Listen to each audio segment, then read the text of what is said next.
¿Sabes cómo se conduce un turbo? ¿Conoces los trucos para sacarle todo el partido? ¿Sabes qué cuidados hay que tener para que no se estropee? Si sabes todo esto, pues no veas este vídeo. Pero si no lo sabes o no todo, te lo recomiendo.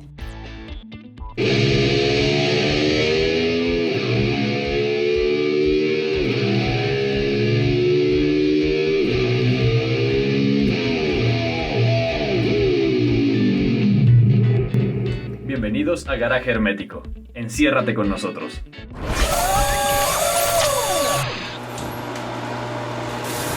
Estaba haciendo memoria, después de leer la entradilla, acerca de cuál fue el primer coche con motor turbo que conduje. Y no hablo de turbodiesel, sino el primer coche con motor turbo que tuve oportunidad de conducir y probar a fondo. Y recuerdo cuál fue. Y fue el Renault 5 GT Turbo. Bueno, eso es empezar a lo grande, ¿no? Bueno, pues si os digo cuál fue el siguiente, uno de los siguientes, vas a estar de acuerdo conmigo que fue empezar a lo grande. Porque el siguiente fue nada menos, o nada más y nada menos, que el Porsche 911 Turbo, la versión 930. Y en ambos casos recuerdo perfectamente lo que pasó antes de que probara esos coches, ¿no? Que bueno, que fue que nos fuimos a tomar unas cervezas, todos los probadores con el jefe de pruebas, para contarme y contar todos pues cómo había que conducir esos coches, qué precauciones había que tener y qué trucos teníamos que seguir o qué instrucciones para no castigar o no romper el turbo. Este vídeo pues trata simplemente de rememorar aquellas conversaciones que tenía con mis compañeros. Me acuerdo perfectamente de Francisco José Fernández, grandísimo profesional, buen amigo mío, de Enrique Zorzano, que entonces era el jefe de pruebas, un tío que sabe un montón de coches. Y bueno, recordarlas, actualizarlas un poco, ponerlas al día. Y estas conversaciones estoy seguro que os van a interesar. Antes de seguir con esto, me gustaría centrar un poco el tiro, porque estamos hablando de coches turbo, de coches con motores turbo. Y hay hoy día un montón de coches con motores turbo que ni te enteras que tienen turbo, porque bueno, para empezar, prácticamente todos los turbodiesel. Ya se han hecho turbodiesel mucho más suaves en su entrega de potencia. Pero es que además muchos motores de gasolina han llegado al turbo a través del famoso downsizing, que lo digo mucho porque está de plena actualidad, que es menos es más. Reducen la cilindrada, incluso reducen el número de cilindros y ponen un turbo. Estos motores turbos muy modernos pues realmente no requieren un tipo de conducción muy especial ni tantos cuidados como coches más antiguos o más deportivos. Estos motores modernos que han llegado al turbo a través de esa filosofía del downsizing, pues como os digo, tiene sistemas para que el turbo no pierda inercia, tiene sistemas para que cuando cortas el encendido siga llegando engrase. Como os digo, no requieren tanto este tipo de cuidados o este tipo de conducción, aunque tampoco les viene mal.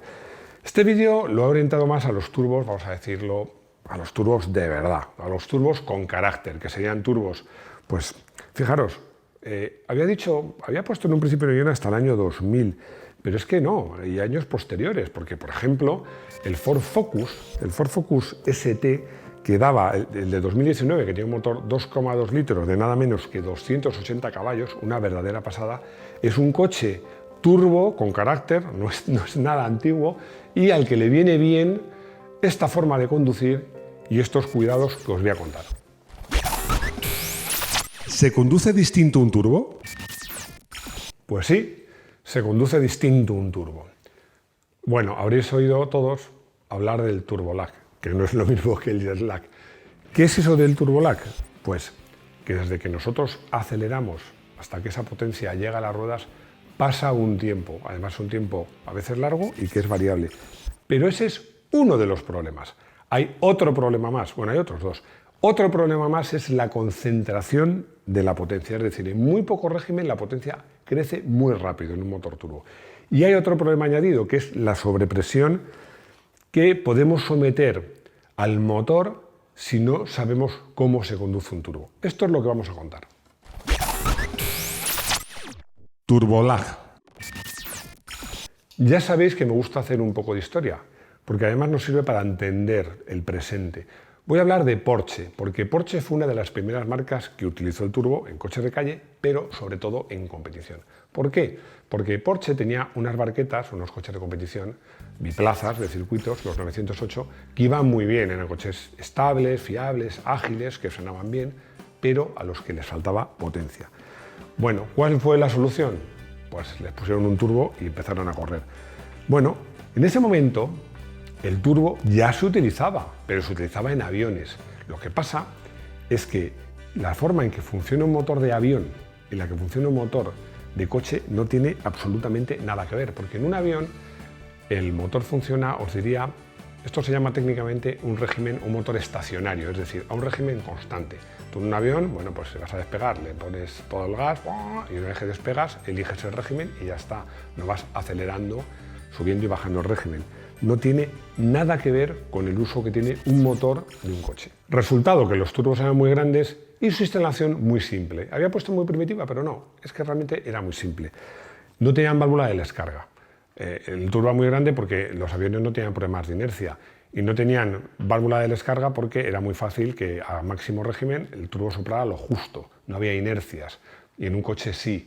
La válvula de descarga es que cuando aceleras a fondo, el turbo coge velocidad y luego el motor baja de régimen, lo que haces es que el gas a presión, para que no se estrelle con las válvulas cerradas del motor, pues tú lo liberas esa presión y así hace que no pierda inercia el turbo. Todo esto no se hacía en los aviones. Pero claro, los ingenieros estaban encantados. ¿Por qué? Porque cogían un motor, le metían un turbo y ¡zas! Tenían, sin complicarse la vida, un 50% más de potencia o todavía más. Pero los pilotos no lo estaban tanto, porque claro, el tiempo de respuesta de estos primeros coches con motor turbo era larguísimo, era de varios segundos. Conducirlo era muy complicado. ¿Cómo se conducían? Pues muy fácil. Siempre digo, además, que eso me gusta, porque los pilotos buscan soluciones que a veces los ingenieros ni se les han imaginado. Y es lo que hicieron estos pilotos. Lo que hacían, os vais a reír, no dejaban de acelerar. O sea, imaginaros que en un 908 de estos tú llegas a una curva y en vez de frenar con el pie derecho, frenabas con el pie izquierdo. ¿Y qué hacías? Pues acelerabas, o no dejabas de acelerar, o acelerabas mucho antes, para que el turbo fuera cogiendo inercia. Pero seguías frenando con el pie izquierdo. Cuando querías correr, pues cuando veías que la potencia del turbo llegaba, lo mantenías con el freno y luego ibas soltando. Hacías como hace un sistema de control de tracción, un sistema muy complicado. Pero bueno, a medida que los pilotos iban cogiendo el truco a llevar el coche así, y a medida que los ingenieros iban reduciendo el tiempo de respuesta, pues claro, el turbo se convirtió en un arma absolutamente definitiva. Tan definitiva como para que los motores con la mitad de cilindrada fueran más potentes. Os recuerdo que el primer turbo de la Fórmula 1 hemos hablado en muchos vídeos, del Renault RS01, que con 1500 centímetros cúbicos era más potente que los motores atmosféricos de la competencia con 3000 centímetros cúbicos. Concentración de potencia. Esto es algo que pasa prácticamente en todos los motores turbo, pero pasa especialmente en los turbodiesel, que tienen, como sabéis, los motores diésel en general, los turbodiesel también, tienen menos régimen de vuelta. Ojo, no tiene nada que ver con el tiempo de respuesta, ¿eh? Una cosa es lo que tarda en llegar la potencia y otra es cómo llegue. Para contarlo, para que lo entendáis, voy a recurrir a la pizarra. Voy a dibujar 3 curvas de potencia que son ficticias, pero no tanto, porque voy a dibujar curvas que una podría corresponder, por ejemplo, a un coche que yo tengo, un BMW 328 E36, que tiene un motor de 2,8 litros y 194 caballos. Otra que correspondería a un coche de esa época, pero con motor turbo diésel, pero que puede ser uno actual, y otra que correspondería a un moderno motor turbo de gasolina, también en el entorno de los 200 caballos. Pero primero os explicaré qué es una curva de potencia para que así, bueno, seguro que muchos ya lo sabéis, podáis entenderlo. Bueno, como os decía, aquí tenemos la pizarra. Primero os voy a explicar qué es una curva de potencia, aunque estoy convencido que la inmensa mayoría ya lo sabéis. Bueno, aquí tenemos un eje de abscisas y un eje de ordenadas. En las abscisas ponemos el régimen.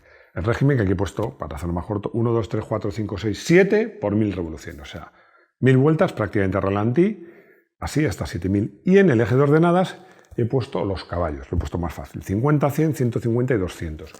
Son curvas ficticias, pero que se acercan mucho a la realidad. Aquí lo que te viene a decir una curva de potencia es ¿Qué caballos da el coche a cada régimen concreto? Ojo, aquí el tiempo de respuesta no tiene nada que ver. En el caso de un turbo, pues tardaría más o menos en llegar la potencia, pero es la potencia que llega a dar a ese régimen. He dibujado 3 curvas de potencia, insisto, bastantes reales. La primera, que es la azulita, es de un motor de gasolina atmosférico. Sería la curva, por ejemplo, como os he comentado, de un motor de unos 3 litros atmosférico de gasolina, por supuesto, de unos 200 caballos. Bueno, los motores ya a ralentí dan bastantes caballos, por cierto. Arrancaría a 1000 vueltas, no sé, aquí he puesto más o menos 10 caballos, pero va subiendo muy lineal y muy suave hasta el régimen de potencia máxima, que suele ser en torno a las 6000, 6500 vueltas, depende. Como me inspiraba en el 328 le he puesto a 6000 poco.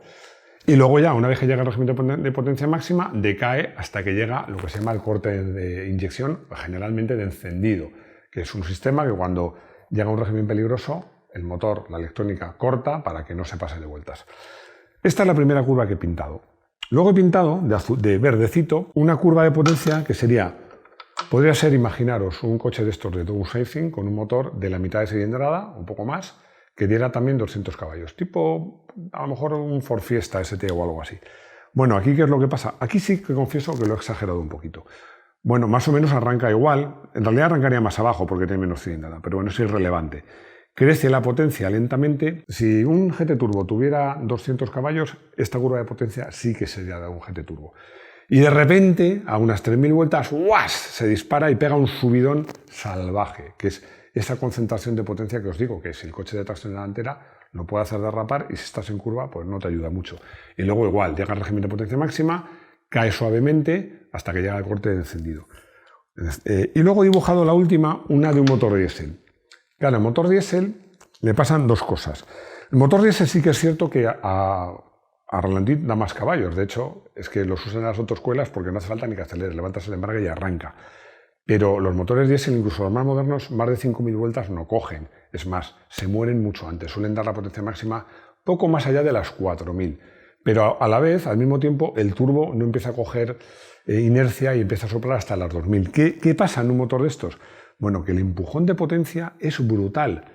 Es brutal. Yo me acuerdo cuando cogí el primer BMW que probé turbodiesel de 200 caballos, era increíble. Es que te costaba llevarlo suave, porque y además, unido al tiempo de respuesta casi sin mover el acelerador, el coche, bueno, es que corría una bestialidad.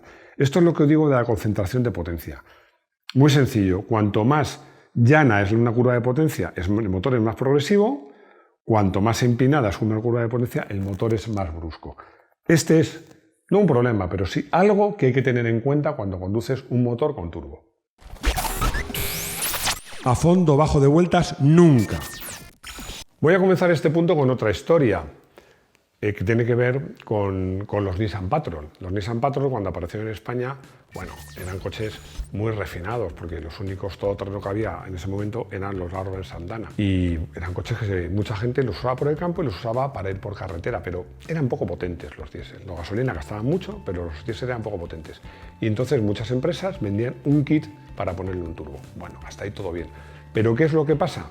Que claro, muchos de estos coches, pues sus usuarios, sus dueños los usaban por carretera, pero luego a veces los usaban para remolcar y que además mantenían la misma transmisión y todo igual. ¿Qué sucedía? Claro, tú un motor diésel, nacido como diésel en fábrica, le metías un turbo diésel, le ponías un remolque con bastante carga, cargabas el coche, te ponías en la autopista en quinta, en cuarta y pisabas a fondo a bajar vueltas, porque el coche, claro, le costaba coger inercia. ¿Qué es lo que pasa en ese momento? En los diésel, sobre todo, que tienen una compresión muy alta, si tú estás acelerando a fondo, indistintamente del régimen en el que vaya el motor, si estás acelerando a fondo y quemando gases de escape, el turbo gira a toda velocidad, porque el turbo no va unido mecánicamente al motor, lo mueven los gases de escape. Si aceleras a fondo hay muchos gases de escape. Si hay muchos gases de escape, el turbo gira muy rápido. Si gira muy rápido, mete mucho aire a presión, que se suma al aire que ya hay dentro y que se comprime mucho. Resultado, una sobrepresión bestial que hacía que estos Nissan que os digo, pues se rompieran, prácticamente reventaran el motor, ¿no? ¿Qué solucioné para esto? Yo os lo recomiendo. Esto en general no es bueno para ningún motor, pero para un turbo peor, y para un turbo diésel peor. Huid de llevar el coche a una velocidad moderada, con una marcha alta, con el acelerador a fondo.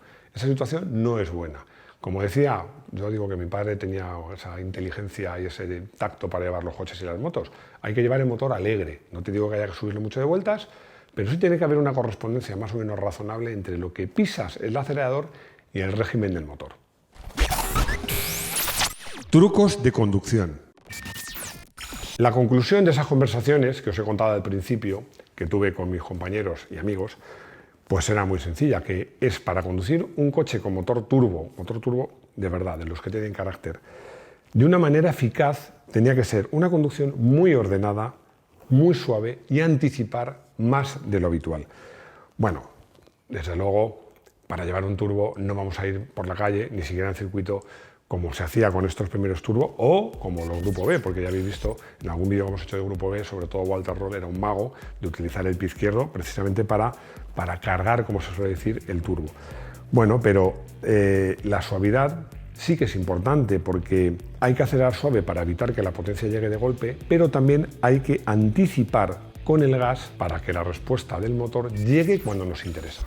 La aceleración pulsante, vamos, eso que aceleras y desaceleras, aceleras y desaceleras, es especialmente perniciosa en un turbo. Bueno, es perniciosa en todos los coches, pero en un turbo más.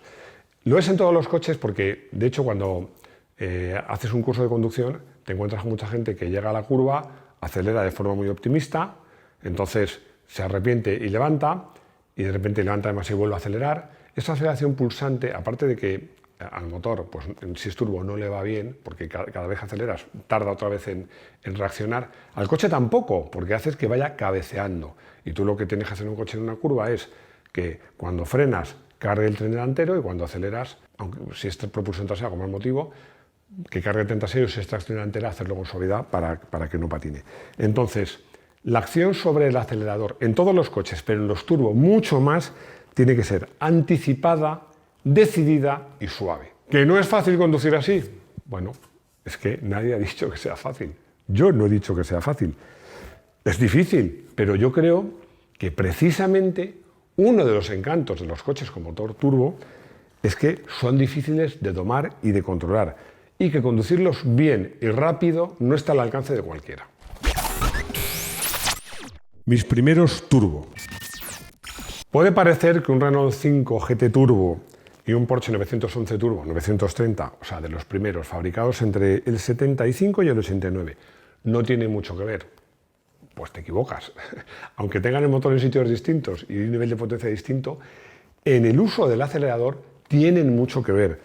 Aunque los problemas no son exactamente los mismos, porque en el caso del R5 GT Turbo, además con tracción delantera, era más problema la concentración de potencia, lo brusca que llegaba la potencia, que el tiempo de respuesta, mientras que en el Porsche 911 era al revés. El tiempo de respuesta era largo, pero sobre todo, ese era el mayor problema, el tiempo de respuesta, no tanto la llegada de la potencia de una forma tan abrupta.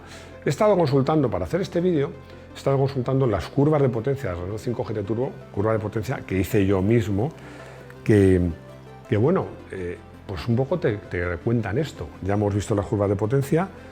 Bueno, este coche, entre 2.000 y 3.000 vueltas, aumentaba la potencia prácticamente 45 caballos, solo en 1.000 vueltas. Tened en cuenta que hablamos de un coche de 120 caballos, es decir, tiene una patada espectacular. Había que mimar el acelerador, además, la gente, parecía que era más potente aún de lo que era, pero era por eso, porque en un momento dado la potencia llegaba en tropel. En el caso del 911, pues a pesar de tener mayor potencia, tenía más motricidad.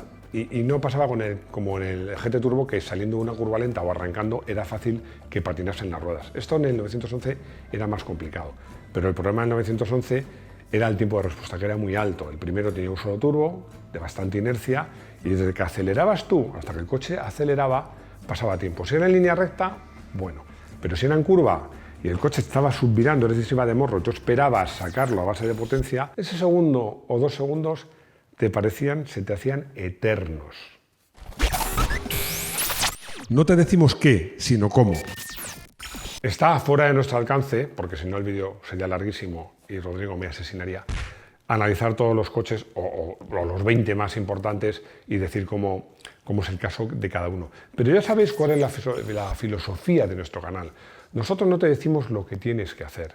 Lo que queremos es que entiendas cómo pasan las cosas y seas tú quien decida y seas tú quien aprenda lo que tienes que hacer. Tienes que ser tú el que conozca tu coche, el que vea cuál es la curva de potencia, su tiempo de reacción, y entonces empieces a analizar y tú decidas adaptar tu conducción a ese coche, porque lo hemos dicho muchas veces, un buen conductor, fijaros que es un camino de doble sentido. Un buen piloto es un piloto que sabe adaptar el coche a lo que le gusta, pero también un buen conductor es aquel que sabe adaptar su conducción al coche que está conduciendo en cada momento, sea un turbo, un diésel, una furgoneta, un camión, una moto o coches diferentes de diferente época. Cuidados especiales. No quiero dejar de tocar este tema, que yo creo que no da para un vídeo. Otros canales hacen un vídeo solo con esto, pero yo creo que es muy sencillo y no hace falta hacer un vídeo. Os voy a contar los 6 cuidados más importantes que tenéis que tener en un coche con motor turbo. El primero, no os va a sorprender nada, mima el engrase, mima el lubricante. En todos los motores de alto rendimiento, pero en los turbo más. Insisto en 2 cosas, es poner lubricante de calidad, el adecuado y cambiarle cuando toca. Y ojo, que cuando toca, si es cada 10.000 kilómetros, es a los 9.800 o a los 9.900 o a los 9.300, no a los 10.500. Gasolina adecuada. Ya os he dicho en muchas ocasiones que yo no soy muy partidario de usar gasolina de 98 porque en la inmensa mayoría de los casos no aporta nada. Pero, aquí sí que hay que decir un pero, en el caso de los turbo puede ser que sí la necesiten. Y te digo por qué.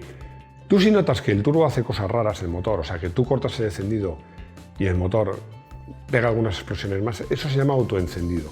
Quiere decir que el motor está muy caliente, que hay alguna carbonilla que está incandescente, que quema la gasolina o sencillamente que la gasolina se autodetona.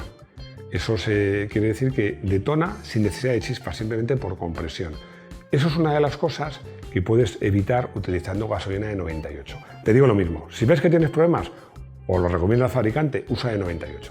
Temperatura de trabajo. Es muy importante que el motor alcance su temperatura de trabajo. Yo no creo que sea necesario estar varios minutos a ralentí, como mucho uno, y luego arrancar con cuidado.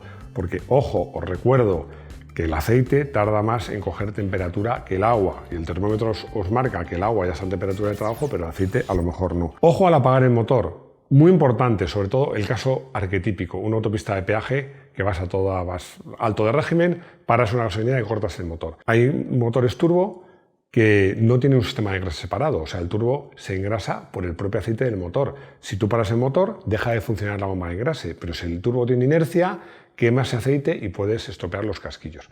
Los modernos motores tienen sistemas eléctricos que aunque tú pares el motor, el turbo sigue lubricado. Mantenimiento al día. Bueno, insisto, como en cualquier motor de alto rendimiento, no estires el mantenimiento, llévalo a rajatabla. Y no abuses del bajo régimen, ya lo hemos dicho, en los motores turbo y muy especialmente en los turbo diésel, ir con el motor bajo de vueltas acelerando a fondo no es bueno. La conclusión es muy sencilla. No le hago ascos a un buen atmosférico, sobre todo si es de cilindrada generosa. Pero los motores turbo tienen un encanto especial, precisamente por la dificultad que tiene su conducción, que eso los hace, para mí, más gratificantes. A mí, personalmente, me encantan. Os quiero recordar que hemos abierto un área premium de pago al precio más reducido que nos permite YouTube, 0,99 € al mes. Nos gustaría que nos apoyaseis para seguir produciendo vídeos con más calidad y a cambio os ofrecemos algunos vídeos extras, un poquito más íntimos y personales. Os van a encantar. Por supuesto no es obligatorio suscribiros. Seguiremos con nuestros 3 vídeos semanales, pero vuestras aportaciones son muy valiosas para el equipo de Garaje Hermético. He elegido para coche del día un coche que no sé si he elegido en otra ocasión. Yo creo que no, pero bueno, da igual, porque si tenemos 2 seguro que no nos importa ninguno. Me estoy refiriendo al Porsche 911 Turbo, el 930.